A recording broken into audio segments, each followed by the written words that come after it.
Apa isi dari madu? Kalau tempe kan isi tadi probiotik kan, biotik. Dia bakteri baik gitu kan. Nah, bakteri baik itu makanannya namanya prebiotik. Jadi bakteri baik makannya prebiotik. Jadi probiotik itu makanannya prebiotik. Jelas ya? Tempe ini kan probiotik. Ya. Ketika teman-teman katakanlah kasih dia madu sebagai prebiotiknya, maka bakteri dalam tempe tadi akan berkembang biak. Kalau dia berkembang biak ketika masuk ke pencernaan kita, maka dia akan perbaiki isi ususnya. Ya, seperti itu ya gampangannya. Atau juga mungkin teman-teman bisa pakai ini.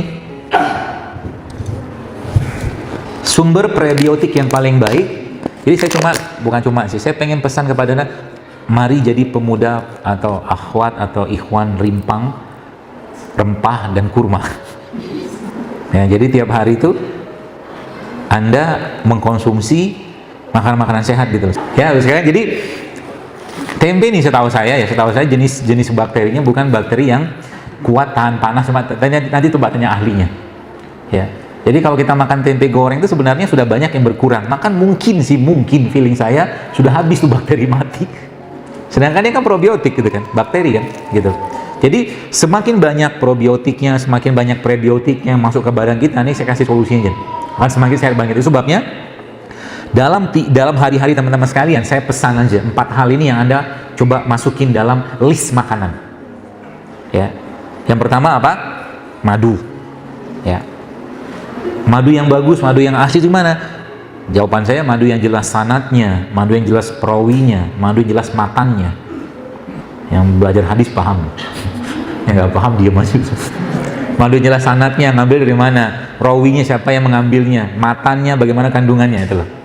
Ya. Yang pertama madu, yang kedua apa? Jangan lepas ini. Kurma. Ya, tidak hanya Ramadan, daripada Anda beli gorengan tiap hari, lebih Anda makan kurma. Jelas jauh lebih berkualitas. Ya, jadi seperti itu. Yang ketiga apa? Yang ketiga ya, rempah. Apapun bentuknya. Ya, rempah itu contohnya apa sih?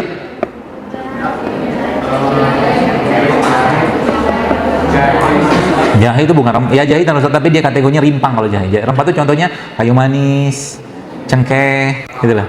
Pala. Ya, itu contohnya. Jangan tinggalkan itu.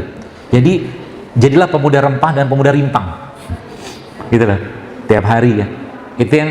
Jadi misalkan teman-teman mau bikin minum teh misalkan. Teh itu sehat nggak? Kalau tehnya, jujur kalau tehnya saset sebenarnya nggak sehat. Ya, tapi kalau tetap Anda pengen minum teh sasetan, coba dimasukin rempah di situ. Ya. Pemanisnya pakai apa? Jangan pakai gula, pakai madu kalau ada madu. Kalau nggak sekarang banyak tuh, ada gula aren, ada gula singkong, ya, ada gula kelapa, kan banyak tuh. Dan lebih baik katakanlah nggak usah pakai gula sekalian, tehnya tawar, karena kan kita butuh gulanya, bukan butuh gula pasir, tapi kita butuh karbohidratnya. Seperti itu ya. Jadi contoh misalkan bikin teh nih, teh saset Anda belilah gitu kan, nah, cemplungin ke situ misalkan nih bukan ketumbar, kapulaga misalkan. Itu efeknya ke badan akan beda sekali teman-teman sekalian, beda nasib kalau saya. Ya. Kemudian tadi rempah ya, rempah. Contoh tadi kan ada ketumbar, ada kayu manis, ada apa sekali. Itulah bahan bakunya tubuh kita, mineral itu penting sekali. Yang keempat, rimpang. Rimpang itu contohnya apa? Tadi, rimpang itu tanaman yang batangnya ada di dalam tanah, itu rimpang. Seperti apa contohnya? Jahe, apa lagi? Kunyit, lengkuas, nah gitulah. Ya. Temulawak, ya juga sama tuh. Kurang lebih kayak begitu. Ya. Dan ada 2 lagi sebenarnya. 3 lagi maaf. Tambahannya. Yang pertama probiotik. Probiotik itu apa? Makanan fermentasi. Contohnya tempe. Nah, saya sih berharap nanti teman-teman Anda kan mahasiswa nih, masih banyak ide-ide kreatifnya. Tempe itu sebenarnya bisa dibikin bukan hanya dari kedelai aja. Dari biji rambutan juga bisa. Betul, biji rambutan tuh sebenarnya kalau mau dimakan bisa dimakan.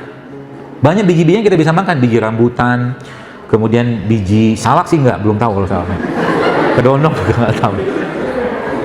Biji rambutan, biji anggur, biji semangka, biji durian.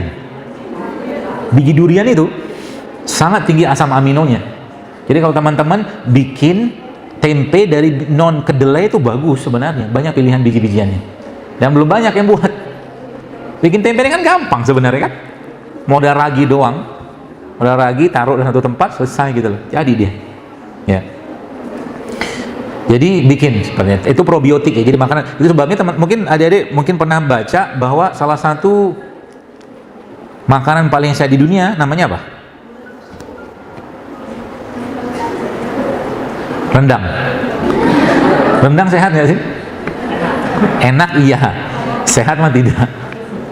Ya. Jadi kalau salah satu makanan sehat di dunia yang diakuin adalah kimchi. Kimchi itu makanan Korea itu loh. Jadi orang Korea itu makanannya apapun dia akan makan kimchi dulu. Lihat sajian kalau teman-teman makan di restoran Korea selalu ada kimchinya. Dan itu luar biasa pentingnya buat pencernaan kita sebenarnya. Ya. Kimchi. Jadi tadi probiotik ya. Ini salah satu probiotiknya. Contoh yang lain probiotik apa? Banyak miso. Miso tuh probiotik tuh. Ya, itu masukin ke badan tiap hari tuh.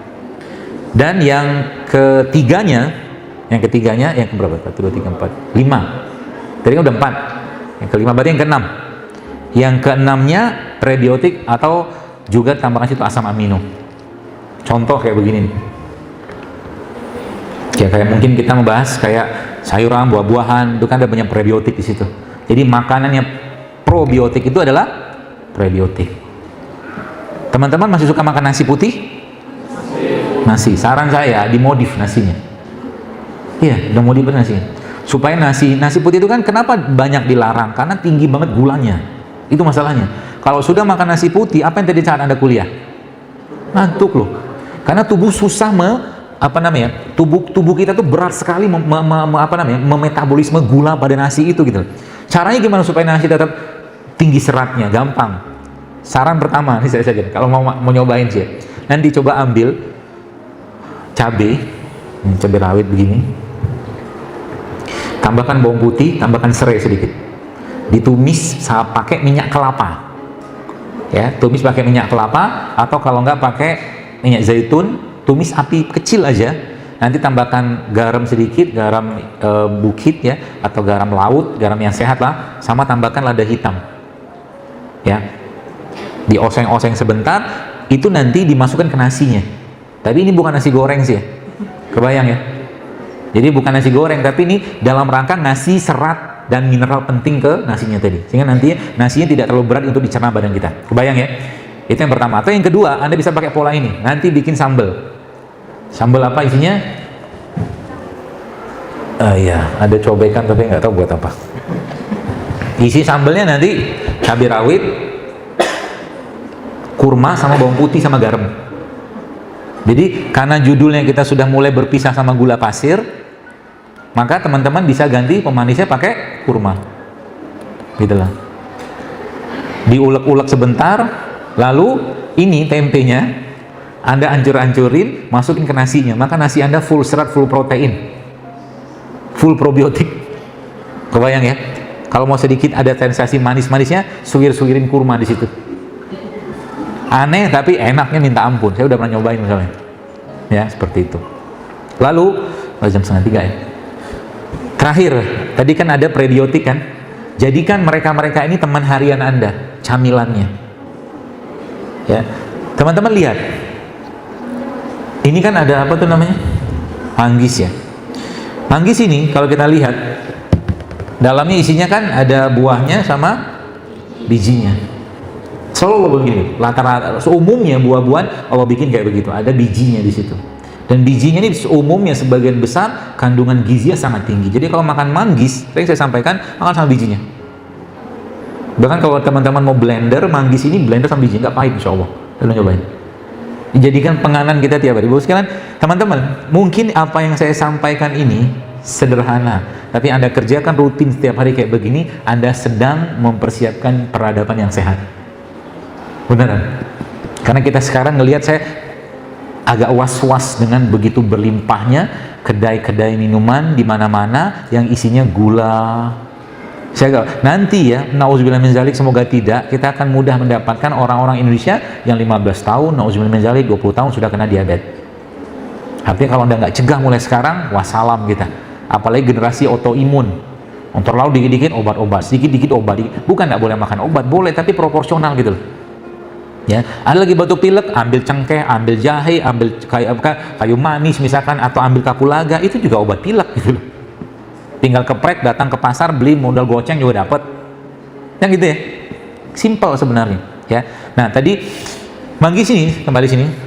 Maka dia isinya tadi apa? Isinya kan dari mulai kulit luarnya ini ya bermanfaat sampai kulit dalamnya, termasuk sampai ke bagian putihnya dan bijinya. Semakin banyak perlindungan di situ yang Allah ciptakan, maka biasanya kandungannya semakin berharga. Maka di Indonesia ada satu jenis sumber asam amino yang terbaik yang Allah ciptakan di negeri ini, yang dia mengandung hampir semua jenis komponen asam amino manusia, yang Allah lindungi dengan serat, Allah lindungi dengan cangkang, Allah lindungi dengan kulitnya lagi, dan sumber asam amino tersebut namanya apa? Air kelapa.